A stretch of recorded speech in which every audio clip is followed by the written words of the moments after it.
Fala, mestres e mestras, tudo bom com vocês? Sejam muito bem-vindos e muito bem-vindas para mais um vídeo aqui no canal do Hard Medicina, na Academia HardMed. Hoje vamos dar continuidade às nossas aulas do curso de Anatomia. Vamos para a nossa aula de número 4, onde a gente vai conversar um pouco sobre tecido muscular e sistema muscular.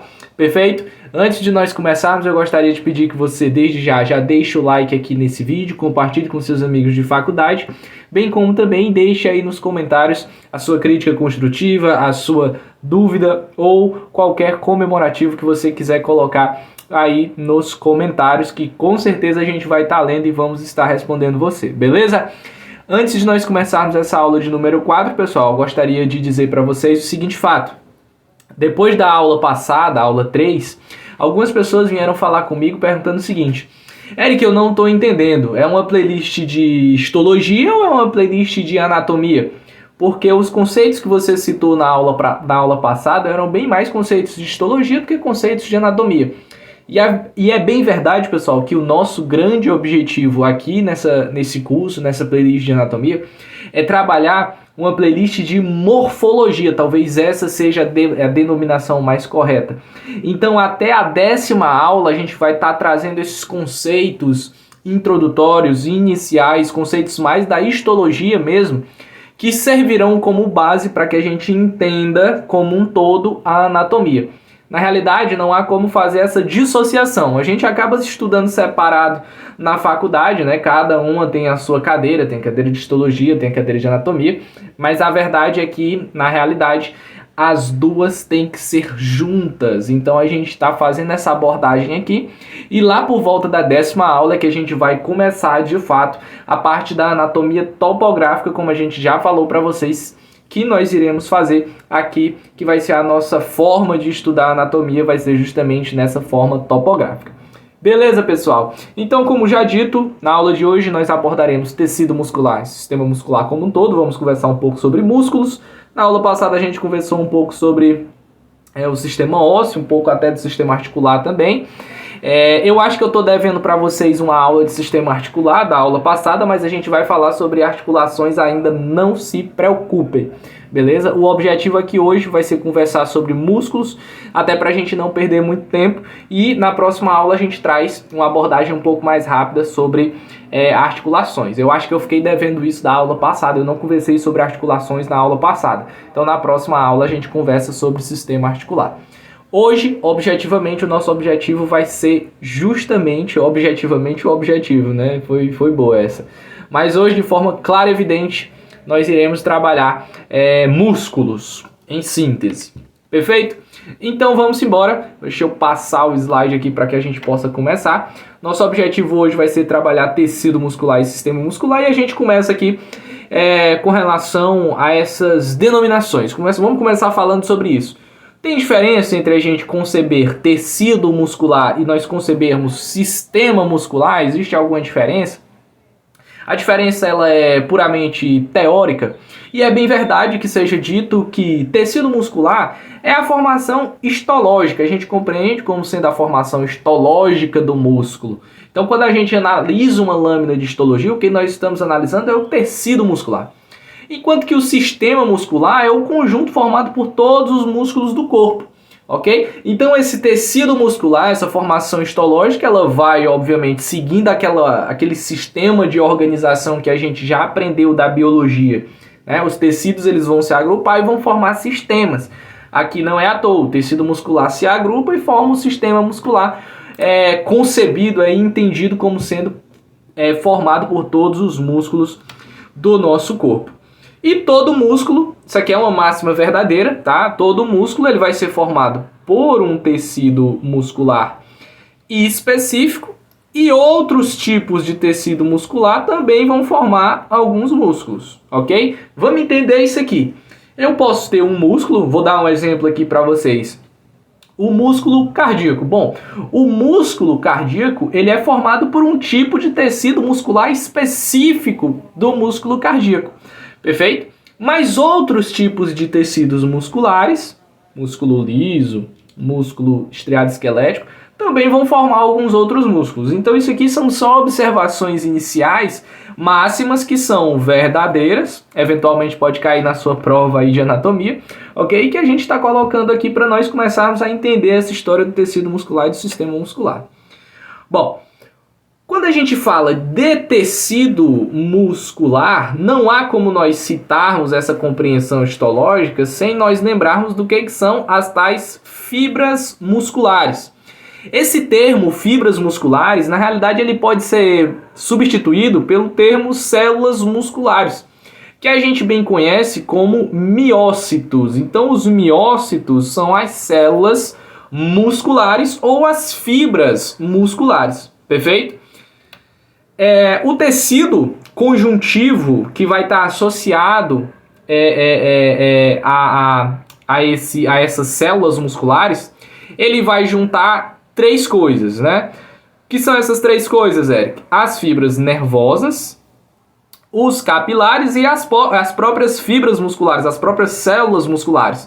Então, esse conjunto de três componentes, podemos assim definir, formará o que nós conhecemos como fascículos musculares. Então, os fascículos musculares vão ser justamente esse conglomerado de fibras nervosas, mais capilares e mais fibras musculares, perfeito? Mais os miócitos, mais as células musculares, e a gente vai ver isso bem numa imagenzinha que eu vou colocar mais à frente para vocês observarem justamente isso que a gente está citando aqui. E aí a classificação dos tipos de tecido muscular toma por base três aspectos. E esses três aspectos, pessoal, é fundamental que nós compreendamos, porque vão ser eles que de fato vão definir cada um desses tipos. Porque não é só eu chegar para você e dizer, tal músculo é um músculo liso, é classificado como músculo liso. O que é um músculo liso, né? Essa é a pergunta que fica. Então a gente precisa entender esses aspectos que, de uma forma assim bem tranquila, bem evidente, eles justamente classificam, na realidade dão a base para que haja de fato essa classificação dos tipos de tecido. E quais são os três aspectos, Érico? Bom, o primeiro dos aspectos é o controle voluntário. O seu músculo, ele possui controle voluntário? Você consegue dizer para esse músculo o que ele tem que fazer? Se sim, você consegue, então este músculo ele é classificado como voluntário. Exemplo de musculatura voluntária, praticamente todos os músculos que estão associados com a movimentação corporal, ok? Então os músculos dos membros superiores, membros inferiores, eles são músculos que justamente dependem do controle voluntário. Então se eu estou gesticulando aqui, é porque o meu sistema nervoso está mandando que essa musculatura ela trabalhe para que ela gere esses movimentos que eu estou fazendo aqui. Então é um controle voluntário. Ou se não existe controle voluntário, então a gente diz que se trata de um controle involuntário.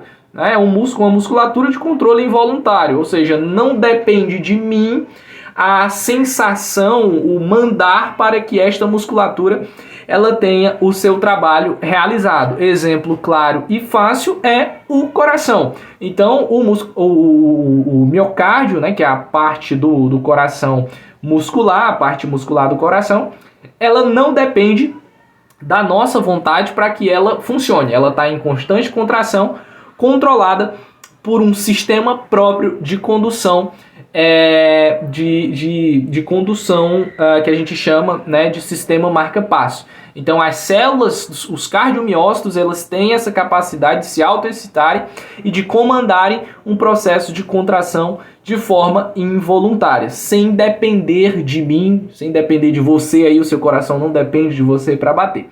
Ok? Além do controle voluntário, a gente observa a aparência deste músculo. A aparência ela é estriada ou ela é não estriada? Bom, se a aparência for estriada, então a gente vai classificar esse músculo como um músculo estriado. E se a aparência não for estriada, a gente vai classificar ele como não estriado ou ainda também chamado de liso. Então o músculo liso, ele é um músculo não estriado, que na observação dessa musculatura a gente não consegue observar as estrias, que são essas formações, essas conformações específicas com as quais as fibras musculares vão justamente se organizar, perfeito? Então nós temos basicamente dois tipos de músculos estriados, o estriado esquelético e o estriado cardíaco, perfeito?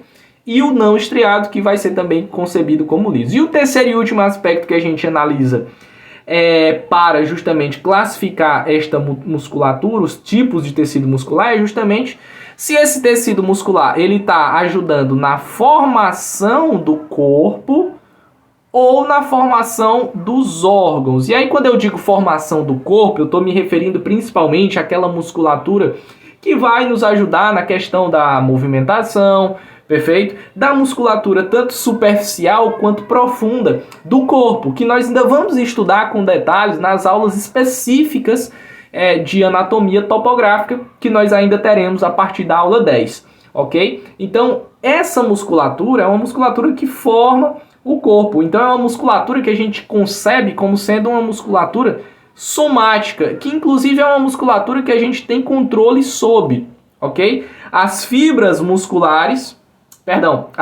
nervosas que sairão da medula para inervar estes músculos terão controle da nossa vontade, enquanto que algumas outras não terão controle da nossa vontade, como é a grande maioria da musculatura que forma os órgãos, da musculatura formadora de órgãos. Então essa musculatura a gente chama de visceral. Não à toa, o controle involuntário, muitas vezes a gente concebe como sendo um controle visceral da musculatura.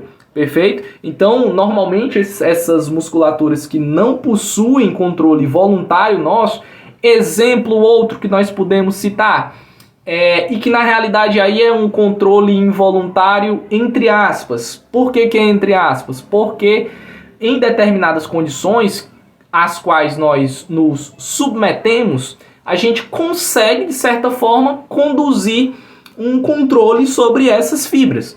Porque se você está num estado e você muda esse estado voluntariamente, e, consequentemente, em virtude desta mudança, a musculatura, que teoricamente é involuntária, não depende do seu controle, ela se altera por conta disso, ok? Então é como se você tivesse um controle voluntário e não voluntário ao mesmo tempo, né? É como se fosse os dois, é um controle misto, voluntário e involuntário, ok? Então um exemplo disso são os nossos vasos sanguíneos, principalmente as artérias. Então, as artérias, na túnica média das artérias, a gente tem musculatura lisa. E essa musculatura, ela é justamente influenciada por determinadas e várias, na realidade, não determinadas, mas várias condições em que nós podemos citar aqui como exemplo. A gente pode citar o uso de drogas vasoativas, né? Então, quando você usa uma droga vasoativa, você consegue fazer uma vasoconstrição, por exemplo, que é a diminuição do lúmen da artéria.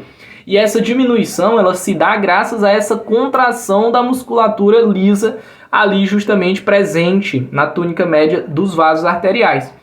Teoricamente, nós não temos controle sobre essa musculatura, de forma teórica, né? Por vontade sua, você não consegue dizer assim, artéria aorta, contrai aí, na moral. Você não consegue, não tem como, mas você toma uma droga vasoativa, você vai naturalmente mudar o estado dessa musculatura, perfeito? Então é uma espécie de controle misto, como é que eu posso dizer? Modulado por fatores externos, ok? Modulado por fatores externos. Então o fato que eu queria falar aqui para vocês era justamente esse, que por muitas vezes esse controle involuntário a gente também chama ele de visceral. Vamos começar a explorar um pouco aqui sobre cada um dos tipos musculares que nós temos. Então a gente sabe que os tecidos eles vão ser classificados de acordo com esses três aspectos aqui que a gente citou, e a gente começa com a primeira das classificações, que é o músculo estriado esquelético. Então o músculo estriado esquelético vai ser um músculo somático, né? Voluntário, portanto, que forma os músculos do esqueleto, né? Os músculos esqueléticos, que vão compor o sistema muscular que a gente citou no início da aula, que é o conjunto de todos os nossos músculos, né? Movendo ou estabilizando ossos e outras estruturas, por exemplo, o bulbo dos olhos. Outros exemplos que nós podemos citar: a musculatura dos membros superiores, como bíceps braquial, tríceps braquial, ok? A musculatura do antebraço, que aí são vários músculos, ok? Então toda essa musculatura que é voluntária e que vai formar o nosso esqueleto, ela é classificada como uma musculatura estriada esquelética, perfeito? Então todos os músculos superficiais e profundos do nosso corpo são classificados como músculos estriados esqueléticos. Quando eu digo superficial e profundo, gente, é porque assim, em alguns compartimentos musculares a gente vai ter músculos que vão ser mais superficiais e músculos que vão ser mais profundos. Lembrem da aula lá introdutória em que a gente falava sobre essa questão do vocabulário em anatomia, tá bom? Então, esses aspectos, eles são fundamentais que nós compreendamos. Profundo não quer dizer, por exemplo, que eu estou no tórax, então se a musculatura é profunda, eu vou entender que o miocárdio está dentro da minha análise porque ele é profundo. Não, não é por aí. Lembre que a gente está analisando aqui em planos, então se eu estou num plano mais superficial, e aí eu faço, né, obviamente, uma dissecção de alguma musculatura que está neste plano mais superficial, e quando eu faço essa dissecção eu dou de cara com outra musculatura, essa musculatura a qual eu dei de cara com ela é com relação àquela mais superficial, profunda. Então essa é a classificação que eu quero que vocês compreendam. Então tanto essa musculatura profunda quanto essa musculatura superficial, que formam o nosso corpo como um todo, né, de membros superiores, membros inferiores, tronco, né, cabeça e pescoço também, nós podemos citar, vai ser classificada como uma musculatura do tipo estriado esquelética. Estriado, lembrem que é assim dita porque na análise dessa musculatura, as fibras musculares, elas se organizam de uma determinada maneira posta, que nós chamamos de organização estriada, ok? E é por isso que a gente classifica como estriado esquelético. O outro tipo que nós temos vai ser o músculo estriado cardíaco, ok? O músculo estriado cardíaco, ele é um músculo visceral, por quê? Bom, afinal de contas, ele está formando o coração é uma víscera. Lembrem, eu não falei aqui para vocês ainda nessa nossa playlist, mas toda vez que vocês ouvirem falar de órgãos, gente, isso é absolutamente igual a vísceras, tá? Então, quando eu vou eventualmente estudar o capítulo de órgãos abdominais, eu estou invariavelmente estudando o capítulo de vísceras abdominais, fígado, baço, pâncreas, intestino grosso, intestino delgado e etc, ok? Então, lembrem disso aqui, órgãos é igual a vísceras, é a mesma coisa, é o mesmo conceito. Então é um músculo visceral, porque a gente já citou lá no início que ele é justamente um músculo que forma as vísceras, que forma os nossos órgãos. Involuntário, aqui a classificação bem colocada, visceral e involuntário, né? Porque justamente existe aí este controle involuntário, a gente não tem um controle voluntário, você não tem vontade sobre essa musculatura, não, ela é controlada sobre outros aspectos, aspectos químicos, aspectos do sistema nervoso central, ok? Mas não sobre a sua vontade especificamente. E que vai formar a maior parte das paredes do coração, bem como também de alguns vasos, como a aorta, né? Como a aorta, e eu não entendi esse final aqui, bombeia o sangue, né? A veia cava superior, desconsiderem isso aqui, a veia cava superior também tem um pouco de conformação de tecido muscular estriado cardíaco, perfeito? Então esses grandes vasos, na realidade, que estão mais próximos ali do coração, eles têm essa conformação um pouco também de tecido estriado cardíaco, perfeito? E que vão justamente bombear. Eu acho que aqui a ideia do bombeio sangue no final é que essa musculatura vai bombear sangue de um modo geral, né? Porque vai formar, em linhas gerais, o nosso órgão conhecido como bomba cardíaca ou coração. E por último, o nosso terceiro e último tipo de tecido muscular, que é o músculo liso. O músculo liso também vai ser um músculo visceral involuntário, que vai formar parte das paredes dos vasos sanguíneos e alguns órgãos ocos, ok? Algumas vísceras ocas, como por exemplo, Eric, a bexiga, ok? Então, a musculatura que forma a bexiga é uma musculatura lisa. Exemplo de vaso sanguíneo, a aorta, ou qualquer outro, né? Em qual parte específica da aorta, né? No que nós conhecemos como túnica média. Essa aula de sistema circulatório a gente ainda vai ter. Onde a gente vai conseguir explorar com detalhes toda essa partezinha aí no que diz respeito a essa organização, né, em túnica média, túnica íntima e por aí vai. A gente vai falar sobre isso na aula de sistema circulatório ainda. Vai ser uma dessas 10 primeiras aulas da nossa playlist de anatomia, perfeito? E aí, ó, naturalmente, né, essa musculatura vai deslocar substâncias através deles por meio de contrações sequenciais coordenadas, pulsações ou contrações peristálticas. E outro exemplo aqui de órgão, né, órgão oco, formado por tecido muscular, musculatura lisa, os nossos intestinos, né, tanto grosso como delgado. Então a musculatura que forma esses intestinos é de musculatura lisa, ok? Não é musculatura estriada, musculatura lisa. Tranquilo, gente? Então, em linhas gerais, sobre tecido muscular, é isso que a gente tem para citar. Essa classificação que toma por base aqueles 3 aspectos que nós citamos. Esta classificação que nos dá 3 tipos musculares, estriado esquelético, estriado cardíaco e músculo liso. Perfeito? E é natural que a gente entenda cada uma dessas classificações, né? Como é que cada uma delas funciona. O take home care daqui é você lembrar que, aliás, o take home message, né? Eita, o inglês aqui falhou, mas eu acho que é mais ou menos isso, né?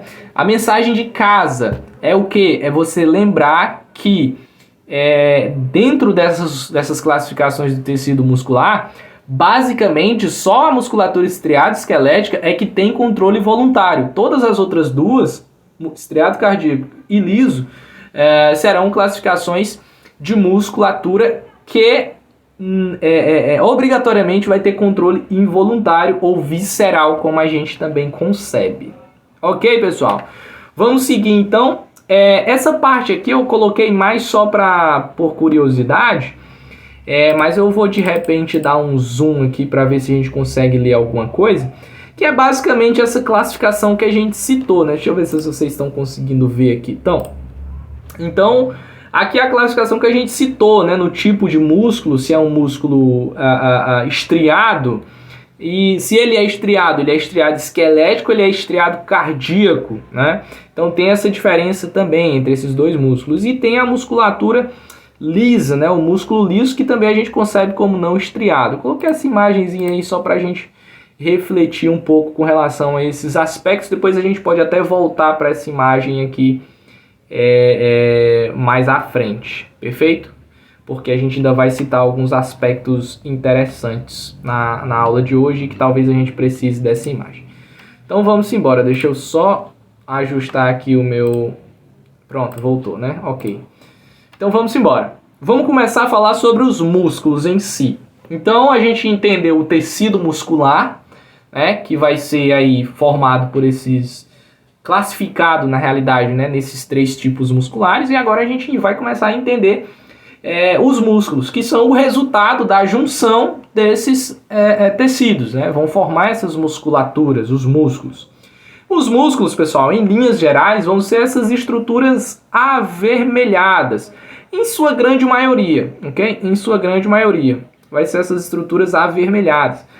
Principalmente por conta de uma proteína que a gente concebe como mioglobina. A mioglobina ela tem essa característica vermelha, mas também não só por ela, ok? Por outros fatores também, mas principalmente pela mioglobina. E além de serem estruturas avermelhadas, vão se organizar em ventres ou então em outras formas específicas que nós estudaremos ainda na aula de hoje, quais são essas outras formas específicas que eventualmente os músculos podem assumir para além das estruturas em formatos de ventres. Essa organização, ela depende naturalmente de como as fibras musculares vão se organizar, ok? Essa visualização em ventres ou outras formas específicas é uma visualização macroscópica aqui, mas essa visualização macroscópica ela depende de como microscopicamente estas fibras estão se organizando. Aqui um outro ponto interessante é que alguns músculos eles têm porções não contráteis. Como é que a gente chama as porções não contráteis de uma musculatura? A gente chama de tendão, na verdade. Então os tendões eles são a porção não contrátil de uma musculatura. Óbvio que eles já estão numa localização diferente, normalmente nas fixações da musculatura, e tem uma característica bem distinta da característica dos músculos. Mas é difícil até você dizer onde é que tem um limite entre a transição músculo-tendão. Não tem um limite bem definido ali por vezes. Então é como se o tendão se confundisse com o músculo em muitos aspectos, e a gente concebe ele como a unidade não contrátil da musculatura, do músculo. Perfeito? O comprimento dos músculos naturalmente também ele vai ser medido de uma fixação a outra. Esse termo fixação, pessoal, ele diz respeito, eu já vou adiantar essa informação para vocês, ele diz respeito à origem e à inserção, ok? Origem e inserção, isso são as fixações. Todo músculo ele tem uma origem, que normalmente vai ser proximal, e vai ter uma inserção, que normalmente vai ser uma inserção distal. É fundamental que para muitos cursos você precise saber decorar mesmo, porque na realidade isso aqui é decoreba, não é muito aprendizado esse negócio de fixação, ok? Origem e inserção de músculo. Decorar esses detalhes. Por exemplo, galera que está fazendo educação física, galera que está fazendo fisioterapia, infelizmente vai ter que gastar um tempo analisando aquelas tabelas para cada músculo de origem e inserção, ok? Na minha faculdade eu não precisei gastar tempo com isso aqui, eu não precisei me preocupar com origem e inserção, porque o objetivo da anatomia era uma anatomia mais clínica. Então era mais saber, né, quais são os músculos para determinada topografia, né, o movimento daqueles músculos, mas não ficar falando de origem e inserção. É claro que com o passar do tempo, com o passar dos anos, como muitos alunos passaram a se tornar professores, eles acabaram observando que essa história de ficar decorando fixação de músculo é um negócio mais sem futuro que existe, ok? Porque não tem grande, como é que eu posso dizer, não tem grande aplicabilidade você ficar sabendo essa história da fixação, né? Muita gente vai querer como é que eu posso dizer, vai querer me crucificar por isso que eu estou dizendo, mas isso é uma opinião até particular minha mesmo, ok? Não tem muita aplicação você ficar sabendo essa história de fixação, onde é que o músculo se origina, onde é que ele se insere, a não ser que o seu grande objetivo seja para a questão de denominação de músculo, porque como eu irei falar para vocês mais à frente, alguns músculos eles são denominados de acordo com a sua fixação, perfeito? De acordo com a sua fixação. Então, se o seu objetivo é isso, por exemplo, esternocleidomastoide. Bom, eu preciso saber que o esternocleidomastoide é um músculo que se origina no externo e se fixa na clavícula e no processo mastoide do osso temporal.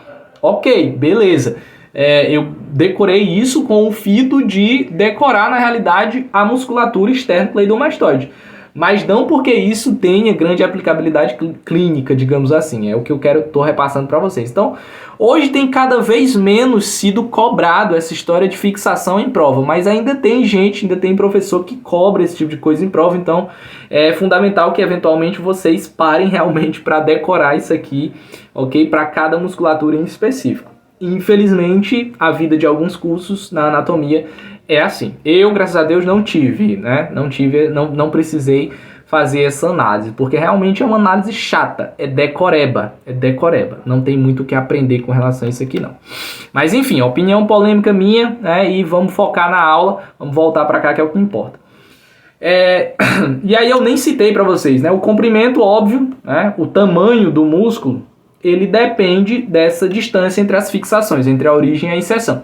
Portanto, se o comprimento, o tamanho do músculo, ele vai de uma origem, de uma fixação a outra, ele também concebe o tendão desse músculo, ok? Então, é preciso que a gente lembre desses detalhes. O tamanho de um músculo ele vai de fixação a outra fixação. A maioria dos músculos, pessoal, é o que eu já citei, né? Eles vão ser denominados de acordo com a sua função ou então de acordo com a sua, eu vou trocar aqui, ó, não é inserção, é de acordo com a sua fixação. Então, onde é que ele se origina e onde é que ele se insere. Eu já dei um exemplo para vocês do músculo esternocleidomastoide, é um exemplo de músculo que tem a sua denominação tomando por base as suas fixações.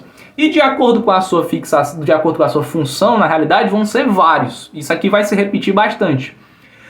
Muitos músculos, eles vão ser classificados de acordo com a sua função. Quando a gente cita função, eu estou me referindo principalmente ao quê? Ao ato de movimentar, ao movimento, né? Então, por exemplo, a gente vai ter os músculos adutores da perna, perfeito?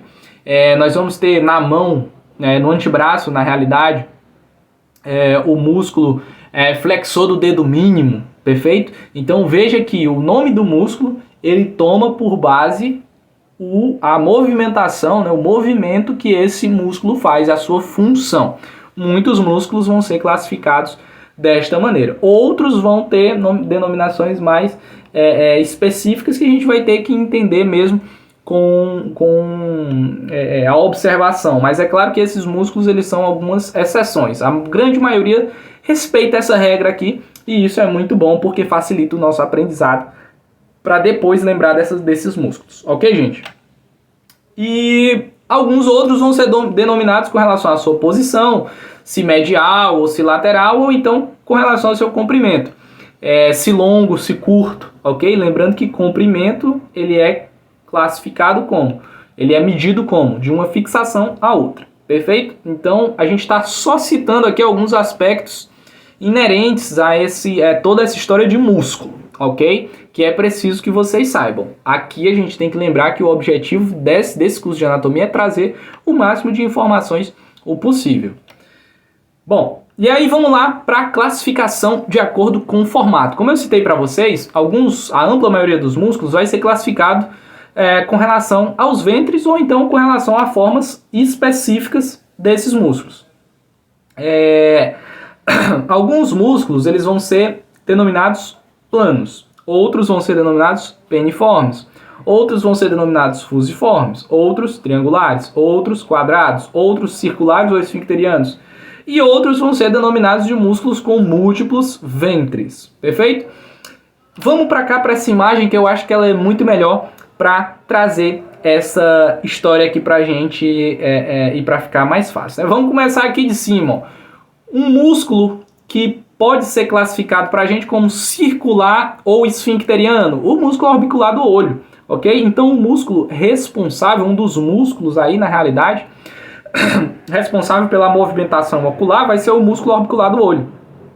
E não pela movimentação ocular especificamente, minto para vocês, mas pela musculatura ocular. Então quando a gente fala de musculatura ocular como um todo, né, a gente analisa todos os músculos ali do globo ocular, a gente precisa lembrar do músculo orbicular do olho. E ele é um músculo esfincteriano, ok? Ele é um músculo esfincteriano ou também circular, como é chamado.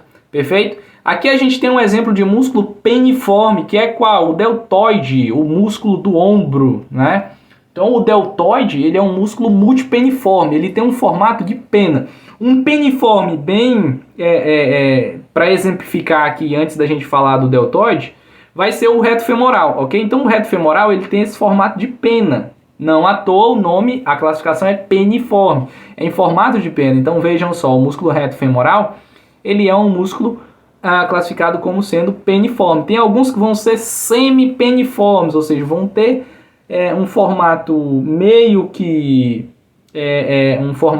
fino, né?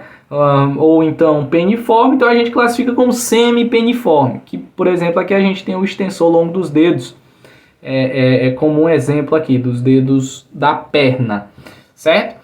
Exemplo de músculo triangular, o peitoral maior, ok? Então o peitoral maior é um músculo triangular, veja um formato de triângulo, aqui o multipeniforme, o exemplo deltoide, né?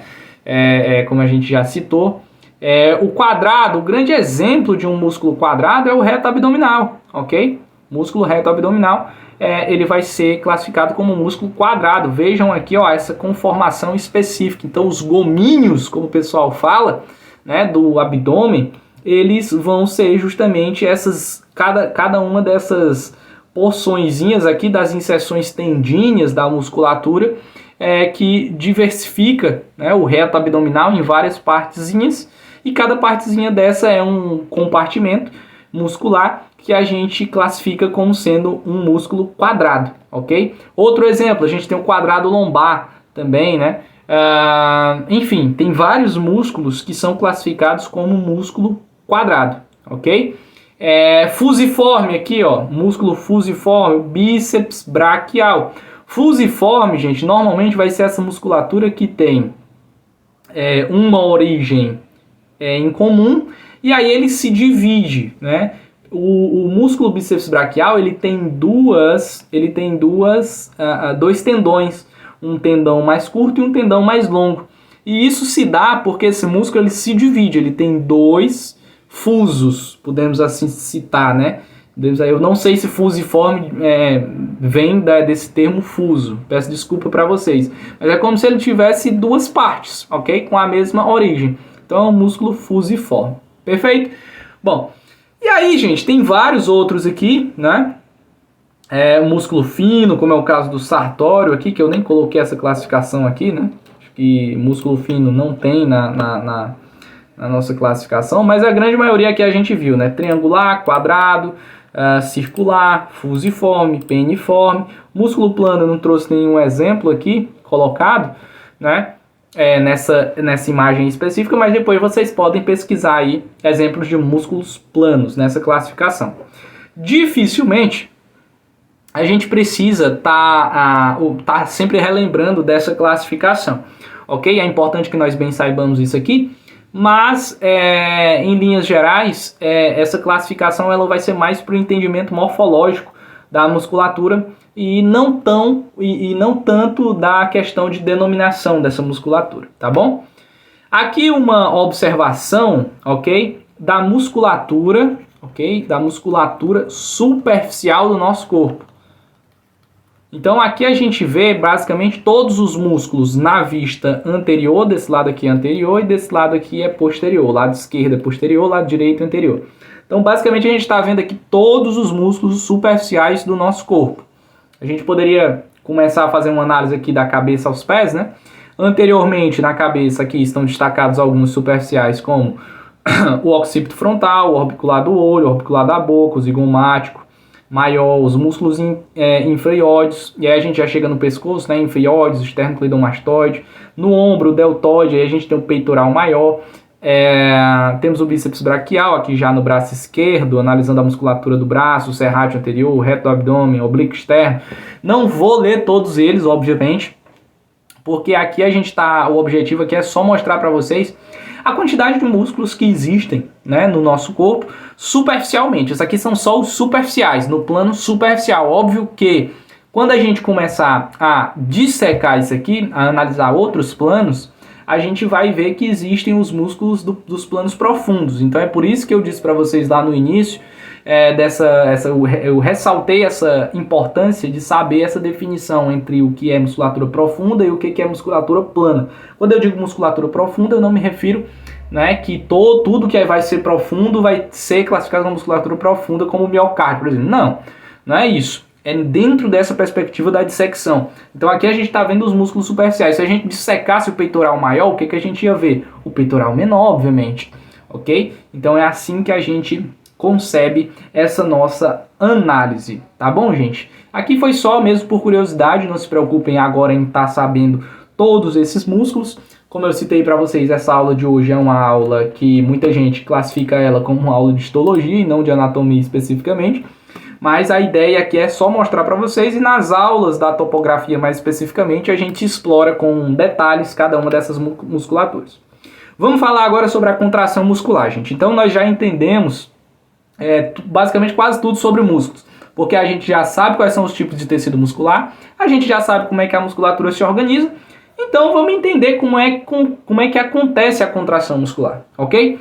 O grande objetivo aqui, pessoal, não vai ser destacar a questão fisiológica da contração muscular. Então, se você estiver esperando que a gente vá falar sobre bandas, né, de actina e miosina que se deslocam, não, a gente não vai falar sobre isso, porque o objetivo não é citar a fisiologia. A gente vai conversar sobre alguns aspectos necessários, alguns detalhes interessantes sobre a contração muscular.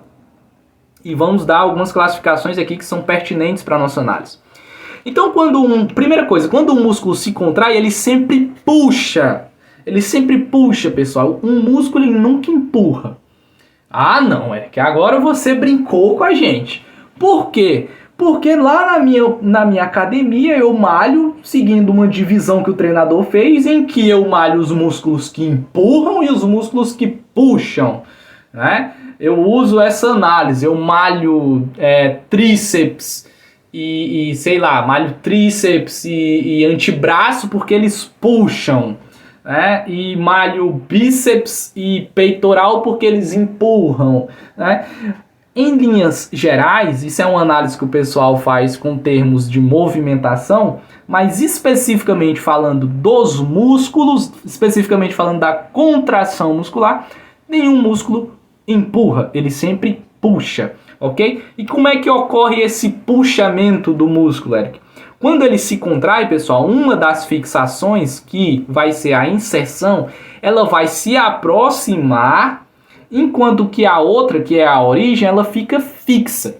É por isso que sempre que um músculo contrai, ele puxa e não empurra. E, naturalmente, esse processo de contração, ele orquestrado em músculos agonistas e antagonistas, que eu vou já dizer para vocês o que eles são, né, vai gerar o que a gente concebe como movimento. Então, os movimentos, eles são resultado desse processo de contração muscular, perfeito? Que a gente entende como sendo isso aqui. Então, uma contração muscular, ela vai ser sempre esse puxa que o músculo faz da sua inserção com relação à origem. Então, basicamente é isso. E o movimento é um movimento de aproximação. Então, quando o músculo contrai, a sua inserção se aproxima da origem. Não quer dizer que vai ficar junto, obviamente. Mas em termos teóricos, elas se aproximam porque a distância diminui. E aí a gente vai ter, pessoal, 3 tipos de contração. Basicamente, a contração dita reflexa, a contração dita tônica e a contração dita fásica, ok? Muito simples de entender as 3, ok? Não tem grande dificuldade. Eu coloquei no material aqui alguns textos grandes para vocês lerem depois com calma, até porque a gente vai disponibilizar esse material ao final da playlist. Mas o grande objetivo não é que vocês gravem, decorem, né, essas coisas específicas. Não, é entender a ideia. O que é uma contração reflexa? Bom, reflexa me lembra reflexo que eu estudei lá na playlist de neuroanatomia do canal do HardMed, da Academia HardMed.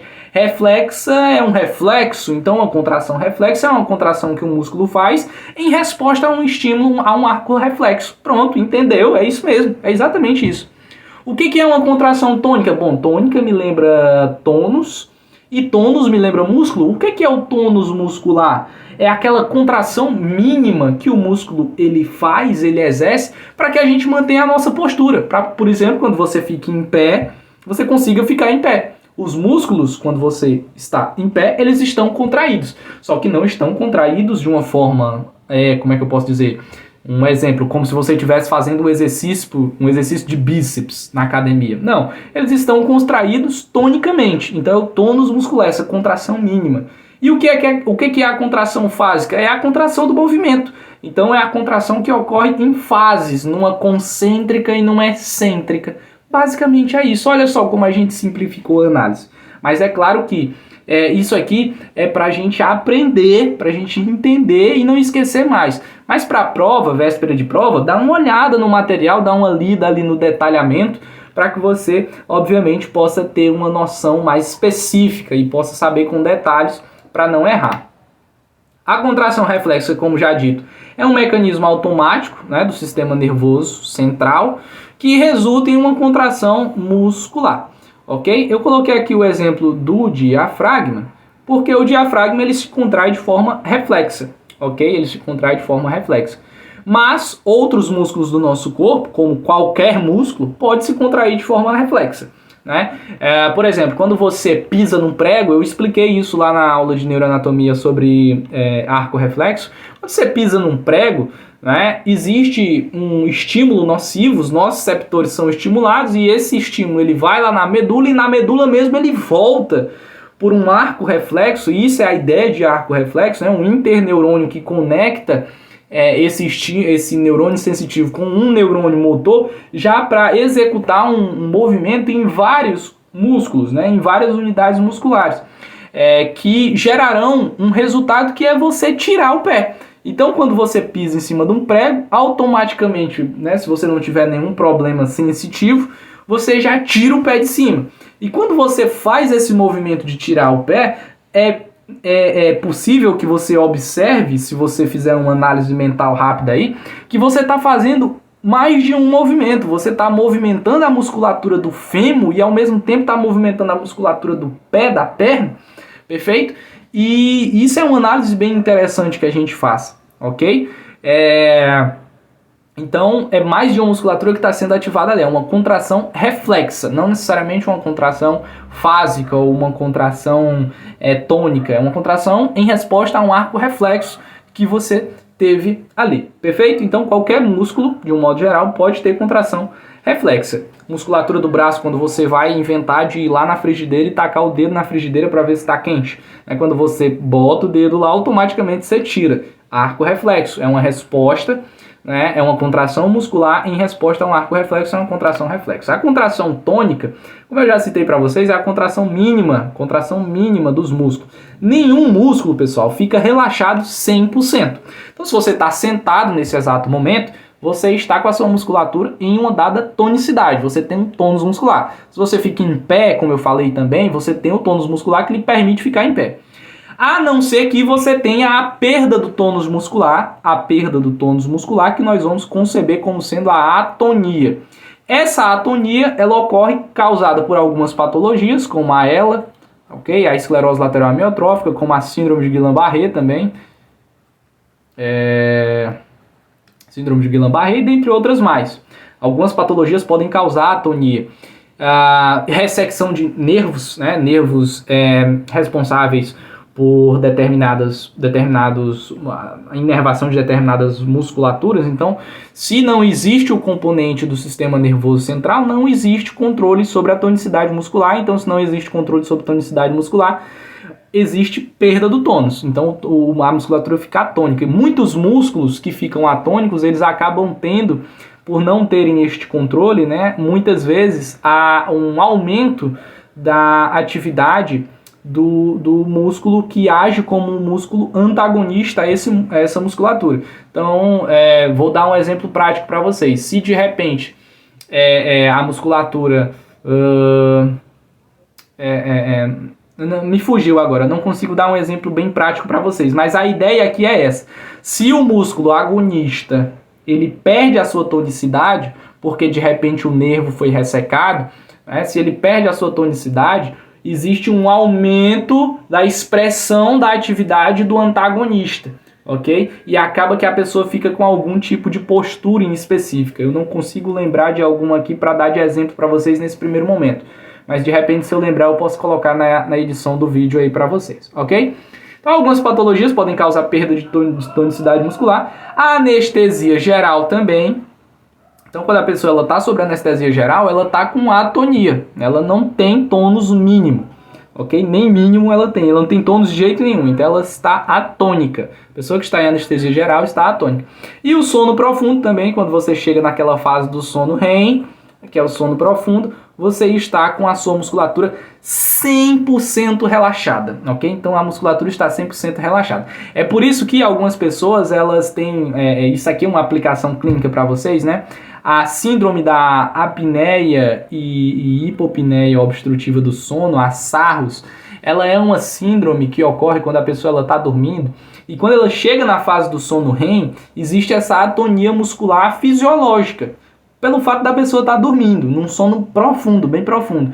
E aí, quando ela tem isso, a musculatura ali da faringe dela, né, da nasofaringe e da orofaringe, ela perde a sua tonicidade e aí ela acaba obstruindo a passagem de ar, ok? Ela acaba obstruindo a passagem de ar e a pessoa vai ter ou apneia ou então hipopneia, perfeito? Então, isso é a síndrome da apneia e hipopneia obstrutiva do sono. Perfeito? É graças a essa perda do tônus muscular no sono profundo, nesta musculatura em específico lá da orofaringe. As pessoas normais, elas não perdem 100%, ok? De modo que elas conseguem manter essa musculatura no local, sem que ela tenha algum tipo de retração, digamos assim, por conta dessa perda do tônus. Mas algumas pessoas com predisposição genética, elas acabam tendo isso e aí elas desenvolvem essa síndrome da apneia e hipopneia obstrutiva do sono. Por último, a contração fásica vai ser aquela contração ativa, ok? Que vai ser dividida em basicamente duas, as contrações isotônicas e as contrações isométricas, perfeito? Isotônicas e isométricas. As isotônicas que vão ser divididas em concêntrica na realidade e excêntrica. Então existe uma contração isotônica concêntrica e uma contração isotônica excêntrica. Eita, coisa horrível. Na hora que eu escrevo que nem eu entendo, deixa eu pegar a borracha aqui. Excêntrica. Excêntrica. Perfeito. Excêntrica. E aí vamos entender aí essa divisão, portanto. As isotônicas, vão ser aquela musculatura, vão ser aquelas contrações quando o músculo muda de comprimento em relação à produção do movimento, enquanto que as isométricas, o comprimento do músculo ele vai se permanecer igual, não existe movimento, mas existe força, ok? A tensão muscular, ela aumenta acima dos níveis tônicos para resistir à gravidade ou a outra força antagônica. Vamos exemplificar isso aqui, vamos colocar em visual para vocês entenderem. Quando você faz a elevação lateral do braço, ok? Quando você eleva o braço lateral, deixa eu ver se vocês estão vendo eu fazendo elevação lateral, ó. Agora vocês estão. Quando eu faço a elevação lateral do braço, essa elevação lateral, e eu faço e paro aqui, eu estou realizando uma contração isométrica do meu deltoide, deste músculo, ok? Então perceba que eu estava numa posição, fui para outra posição, eu abduzi, abduzi o ombro. E ao fazer este movimento de abdução do ombro e manter ele aqui parado em 90 graus com relação ao tronco, eu deixei a minha musculatura do deltoide em uma contração isométrica. Se você ficar assim por, sei lá, daqui uns 5 minutos, já vai começar a doer esse músculo, ok? Porque apesar de não parecer, mas ele está contraindo. O meu já está começando a sentir aqui. Então, isso é uma das formas que o pessoal na academia faz para dividir os treinos, para criar os treinos do pessoal e colocar alguns exercícios em que você consegue ter contração isométrica, porque você, apesar de não estar tendo ali movimento, mas você está tendo contração, ok? E a contração isotônica, como eu falei para vocês, ela é uma contração que vai ser dividida em duas fases, na fase concêntrica e na fase excêntrica. A fase concêntrica da contração do deltoide, vai ocorrer na seguinte situação. A concêntrica ela existe quando a força gerada pelo músculo, pessoal, ela vai ser maior do que a força da gravidade. Então a concêntrica da elevação lateral é justamente o movimento de abdução, enquanto que a excêntrica é o movimento de adução, ok? Que é justamente quando a gravidade ela vai estar maior do que a força gerada pela musculatura. Ok? Então a musculatura ela relaxa e aí naturalmente a gravidade ela faz a sua tarefa de puxar esse braço para baixo, ok? E basicamente é isso. Então a excêntrica, a concêntrica vai ser sempre quando a musculatura estiver fazendo mais força do que a gravidade e a excêntrica quando de repente essa musculatura ela estiver relaxada. Bom, então aqui para fechar essa parte da contração muscular, a gente está quase terminando contração muscular, a gente precisa lembrar que a unidade estrutural, gravem o termo, unidade estrutural do músculo é quem? É a fibra muscular esquelética. Enquanto que a unidade funcional do músculo vai ser quem? Vai ser a unidade motora. E o que é a unidade motora? A unidade motora vai ser formada por um neurônio motor e pelas fibras que ele controla. Então vamos fazer o mapa mentalzinho. Eu tenho unidade estrutural, e unidade estrutural aqui no caso é a fibra muscular. E eu tenho unidade funcional, que neste caso aqui vai ser a unidade motora. E esta unidade motora ela é formada por um neurônio motor e pelas fibras, as fibras que ele inerva. Vou chamar de FI aqui, as fibras que ele inerva, ok? E aí, obviamente, lembrar dessa máxima. Quanto mais unidades funcionais, mais rebuscado é o movimento. Na musculatura do olho, da movimentação ocular, os músculos que formam a musculatura extrínseca do olho, músculo reto lateral, reto medial, enfim.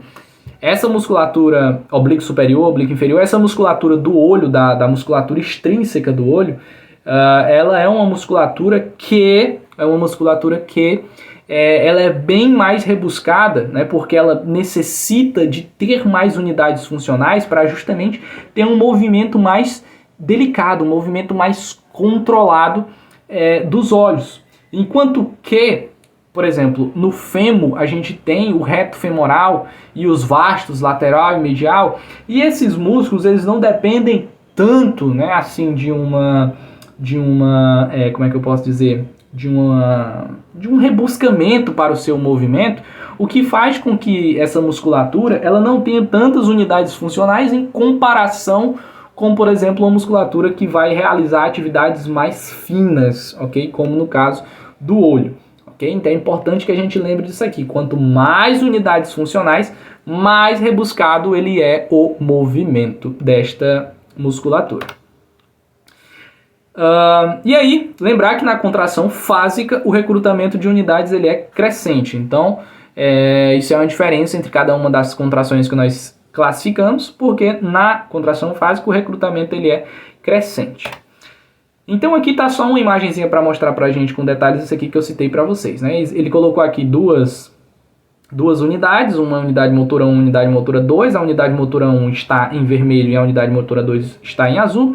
Perceba que aqui na medula, saindo da porção anterior, do corno anterior da medula, a gente tem aqui neste corte específico o nosso nervo motor, né? Lembrem que o ramo, né? A raiz posterior ela é sensitiva e a raiz anterior ela é motora, somática, né? E aí esses corpos celulares aqui, né? Esses neurônios vão sair por aqui e vão lá para a musculatura, para inervar essa musculatura. E aí perceba aqui que a unidade motora 1 está inervando aqui 1, 2, 3 fibras musculares, enquanto que a unidade motora 2 está inervando aqui 1, 2, 3, 4 unidades motoras. Então, aliás, 4 fibras, né? Então a gente poderia dizer que em comparação entre as duas unidades, a unidade motora 2 ela vai gerar um movimento mais rebuscado do que a unidade motora 1, perfeito? Aqui a gente destacou com um pouco mais de amplitude uma dessas fibrazinhas musculares aqui, ó, né? E aí vocês têm aquela classificaçãozinha aqui, né, da musculatura, ok? Numa fibra maior aqui do perimísio, endomísio, aí aqui a gente tem as placas motoras, aqui o tendão e tal, aí a gente pega uma dessas fibrazinhas aqui e aumenta ela, ó, até ela chegar desse tamanhinho aqui, ok? Então nesse tamanhinho aqui o que a gente tem na realidade é uma organização em várias miofibrilas que vão ser justamente os conjuntos de actina e miosina, ok? Na sua unidade funcional do músculo que a gente chama de sarcômero. Perfeito? Qual é a unidade funcional do rim? Néfron. Qual é a unidade funcional do músculo? É o sarcômero. Perfeito? Então é importante que nós façamos essa análise, que a gente lembre desses detalhezinhos importantes para as provas. Obviamente eu não vou explorar com mais detalhes essa história aqui para vocês, de perimísio, né, e tal, fascículos, endomísio e tal e tudo, porque em linhas gerais o objetivo não é esse. É importante que a gente lembre disso aqui na parte lá da fisiologia muscular, ok? Vamos chegar agora na função dos músculos, pessoal. Então a gente entendeu a contração muscular, vamos lembrar agora um pouco, vamos falar para vocês um pouco agora, né, sobre a classificação dos músculos. Bom, os músculos eles podem ser classificados com relação aos seus movimentos basicamente em 3 tipos: os músculos agonistas, os músculos antagonistas, os fixadores e os sinergistas. Novamente aqui, pessoal, não vamos tentar decorar absolutamente nenhum conceito, vamos entender os conceitos, ok? Então vamos começar pelos músculos agonistas. Quem são os agonistas? Vão ser aqueles músculos que vão ser responsáveis por uma determinada produção de um movimento específico do corpo. Ele vai se contrair e vai produzir o movimento desejado, fazendo a maior parte do trabalho. É importante que a gente lembre isso aqui. Por quê? Porque se o agonista ele faz a maior parte do trabalho, então quem é que vai gastar mais ATP? É o agonista. Então quem gasta mais energia na geração de um movimento é o agonista. Ok? Então, se eu digo para você que determinado músculo ele está sendo o músculo que mais consome energia na realização de um dado movimento, esse músculo ele é o quê? Ele é o agonista. Ok? Além dos agonistas, na realização dos movimentos, a gente vai ter os músculos sinergistas. E aqui tem um textão grande para vocês lerem aí, ok? Nos seus estudos individuais, quando vocês pegarem o nosso material, ok? Mas em linhas gerais, o que vocês precisam saber sobre os sinergistas é que eles complementam a ação do agonista. Então, quando mais de um músculo está trabalhando para a realização de um movimento, eu digo que existe um músculo principal desse movimento, existe um músculo principal que eu vou chamar de agonista, e os outros músculos que também estão ajudando esse músculo principal, que é o que está gastando mais energia para realizar o movimento, que é o agonista, eu vou classificar esses outros músculos como sinergistas. Exemplo para vocês, musculatura da respiração. Basicamente, quase toda a musculatura do tórax vai estar empenhada em realizar a respiração. Mas o principal músculo da respiração, a gente bem lembra que é quem? É o diafragma. Então o diafragma é o músculo agonista que realiza basicamente o processo da respiração. Mas existem outros músculos, os músculos intercostais são um desses músculos que também realizam que também realizam contração com o objetivo da respiração, o objetivo final da respiração. Então são músculos da respiração também, assim como o diafragma. Outro exemplo, alguns músculos da musculatura do pescoço. Então esses músculos também serão músculos que serão ativados quando nós estivermos respirando. Porém, mais em condições patológicas, porque em linhas gerais, a respiração como um todo ela vai ser coordenada basicamente pelo seu agonista e não vai ter tanta influência dos seus sinergistas. Mas é importante que a gente entenda essa concepção, ok? Então em linhas gerais basicamente é isso sobre os sinergistas e finalmente a gente classifica os antagonistas. Quem serão os antagonistas, os músculos antagonistas? Vão ser aqueles que vão se opor à ação do outro músculo. Então, um músculo ele vai ser antagonista primário, existe essa diferença aqui, né? Ele vai ser antagonista primário quando ele se opor diretamente ao agonista, mas vai ser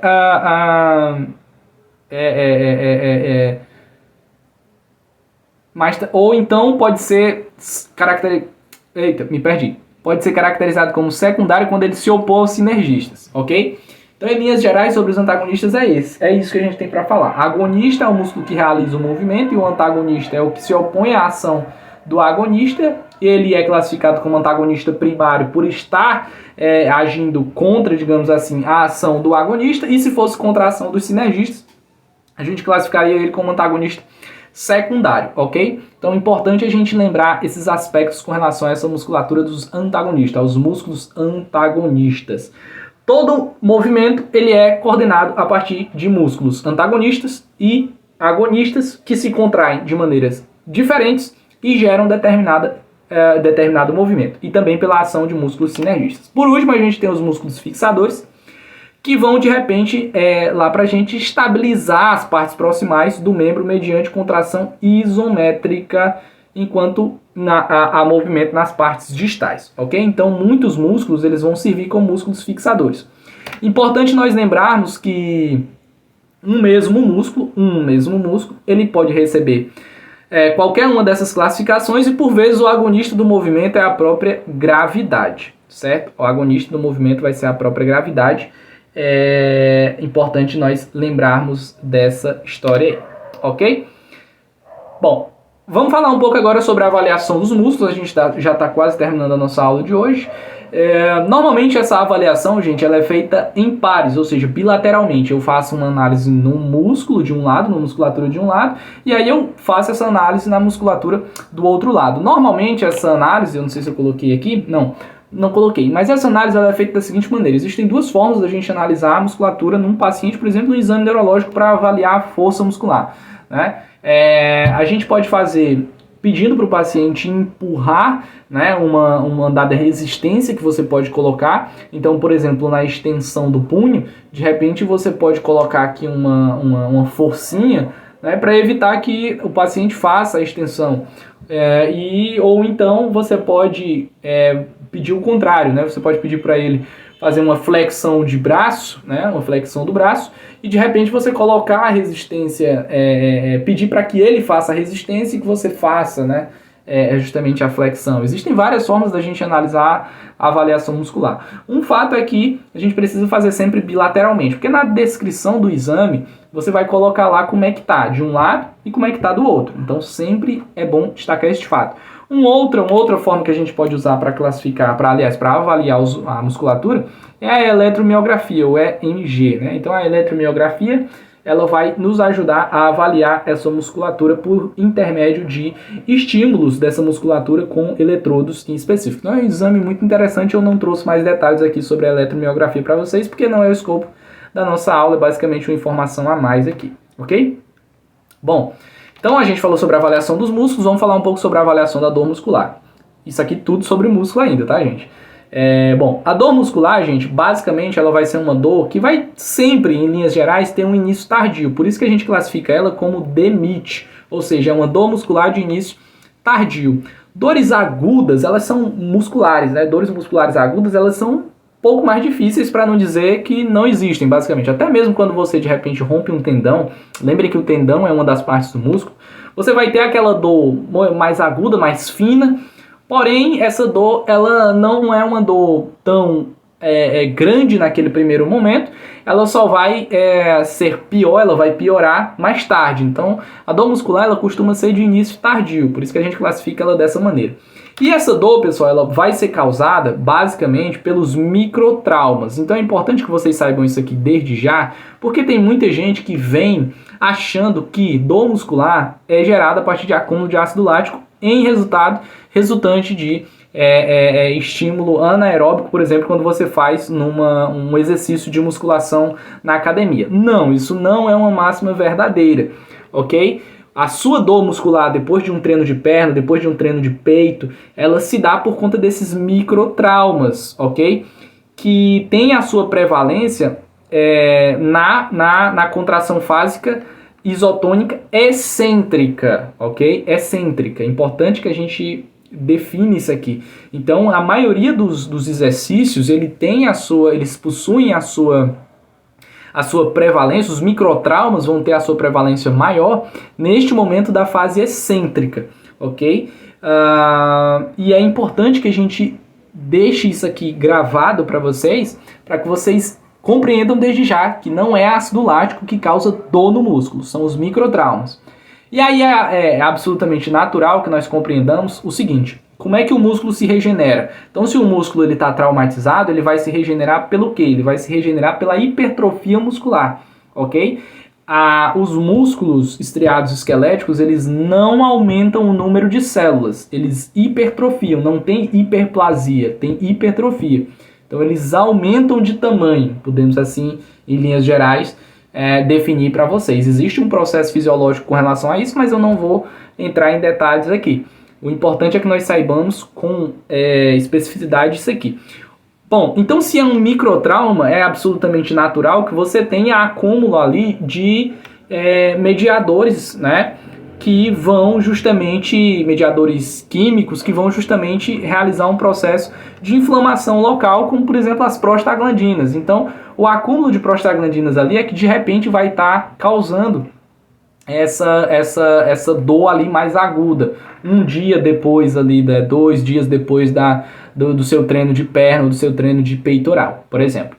Ok? E aí essa teoria dos microtraumas, ela é uma teoria muito legal, porque ela toma como base o rompimento de componentes da fibra muscular, como por exemplo o sarcolema, os túbulos T e E, os túbulos T na realidade, principalmente a linha Z. Então esses microtraumas nessas regiões é que leva, né, a justamente iniciar-se o processo de hipertrofia muscular e de trazer para ali aqueles mediadores químicos de inflamação que vão dá a sensação de dor ali naquela musculatura. Não à toa, quando não há lesão, obviamente, essa dor ela é passageira. Ela dura ali de 3 a 4 dias, depois ela passa, né? E aí você não precisa mais se preocupar com relação a isso. Mas se de repente é uma dor que passa de mais de 3 a 4 dias, então pode ser que seja uma dor associada à lesão, e aí você tem que investigar melhor. E aí é um mecanismo, como eu já citei também, de regeneração celular que leva à dor, né? Os mediadores inflamatórios vão para lá, é um trauma, é um microtrauma, querendo ou não, então os mediadores inflamatórios vão para lá, e aí isso acaba levando à geração de dor. E aí a pergunta que não quer calar, o acúmulo de lactato gera dor muscular, o acúmulo de ácido lático gera dor muscular, e eu já respondi para vocês que não, ok? Isso aqui só como exemplo, né, do processo anaeróbico de geração do lactato, né, de geração de ATP a partir de glicose sem na ausência de O2, acaba tendo esse acúmulo de lactato. É absolutamente natural que o nosso corpo ele faça os dois tipos de respiração, tá? Tanto respiração aeróbica quanto respiração anaeróbica. Não porque acabou, saturou a respiração aeróbica, ele vai começar a respiração anaeróbica. Não, ele faz os dois quase que ao mesmo tempo, ok? Em determinadas situações, como por exemplo quando você está num treino de, sei lá, de um treino físico aí que você está fazendo, um cardiovascular que você está no esteira, até mesmo no treino de academia que você está fazendo, de repente você pode ter esse acúmulo sim de lactato. Então você vai acumular lactato no sangue e no músculo, ok? Você vai acumular lactato no sangue e no músculo. Porém, esse acúmulo de lactato, ele além de ser transitório, a sensação que ele dá é uma sensação de queimação. Então existe sim uma sensação de queimação, né, a partir deste acúmulo de lactato, só que é uma sensação passageira e que não diz respeito à dor. Então, pode ser, sim, que no segundo dia, ali depois que você treinou perna, né, você tem ali uma queimaçãozinha que pode lá ser resultante, um resquício ainda, né, do lactato que de repente tenha se acumulado na sua musculatura ali.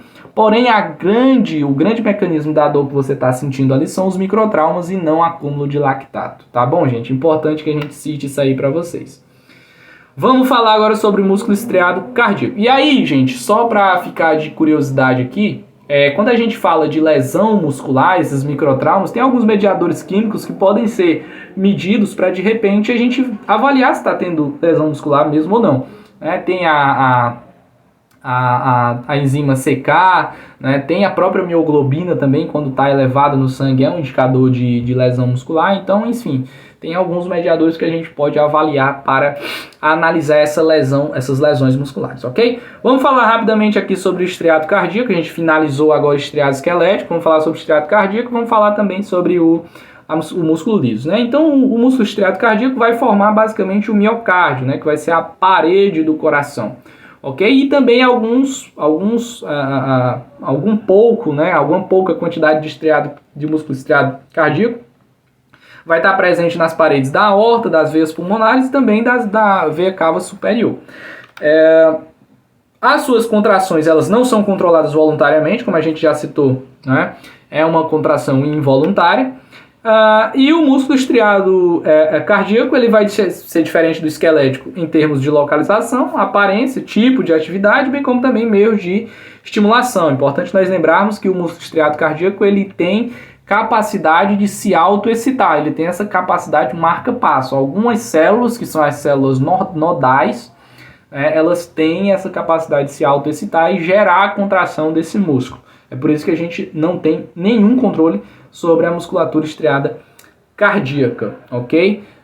E aí, notadamente, importante nós citarmos isso aqui, né? O músculo estriado cardíaco, ele se contrai direto, né? São os batimentos cardíacos. Então, os batimentos cardíacos são as contrações do músculo estriado cardíaco. Ele não para, porque se ele parar, isso é incompatível com a vida, né? A gente não consegue viver sem o coração ali fazendo o seu trabalho. E aí, na realidade, a gente até consegue, né? Com máquinas, enfim, outras coisas, mas de forma natural a gente não consegue viver se o coração não estiver trabalhando. Então a gente precisa que o coração esteja trabalhando direto, sem parar, 24 horas por dia. E essa atividade elevada, essa atividade metabólica elevada da musculatura estriada cardíaca faz com que essa musculatura dependa notadamente de um suprimento arterial, sanguíneo, na realidade, maior. Então, é absolutamente natural que a irrigação sanguínea do estriado cardíaco seja 2 vezes maior do que a do estriado esquelético, ok? E para fechar nossa aula, gente, músculo liso vai ser assim denominado pela ausência de estriações, ok? Das fibras musculares no exame microscópico. Vai formar grande parte da camada intermédia, como eu já falei para vocês, das artérias ou dos vasos sanguíneos de um modo geral, que a gente chama de túnica média, né? Nas artérias vai ser ali aquela camada média, né? E vai formar também a parede dos vasos sanguíneos acima do nível dos capilares, ok? Então, nos capilares a gente não tem, de um modo geral, musculatura lisa, né? Mas nos vasos acima dos capilares a gente tem sim essa musculatura que vai estar ali basicamente na túnica média. Vai constituir a parte muscular das paredes do sistema digestório, bem como também dos ductos, e vai ser encontrado na pele formando o músculo eretor do pelo associado aos folículos pilosos, ok? E a sua contração, naturalmente, ela vai ser regulada pelo sistema nervoso autônomo, ou então por mediadores hormonais, ou então por alterações locais. Exemplo de mediadores hormonais que podem estimular a contração de musculatura lisa. O útero é uma víscera oca revestida por musculatura lisa. E a ocitocina é um exemplo de um hormônio que acaba estimulando a contração uterina. Então, acaba estimulando a contração do músculo liso, da musculatura lisa do útero. Ok? Então, senhoras e senhores, basicamente era isso que nós tínhamos para falar sobre músculo, ok? Eu espero que vocês tenham gostado dessa nossa aula, dessa nossa explanação até aqui. Novamente, eu peço a você que, se você ainda não tiver deixado o seu like nesse vídeo, por favor, deixe seu like, compartilhe com seus amigos, comente aí também. Se você ainda não conhece a Academia HardMed, acesse aí academiahardmed.com, ok? Participem lá da nossa comunidade e... é isso, pessoal. Eu espero que vocês tenham gostado e valeu, até a nossa próxima aula.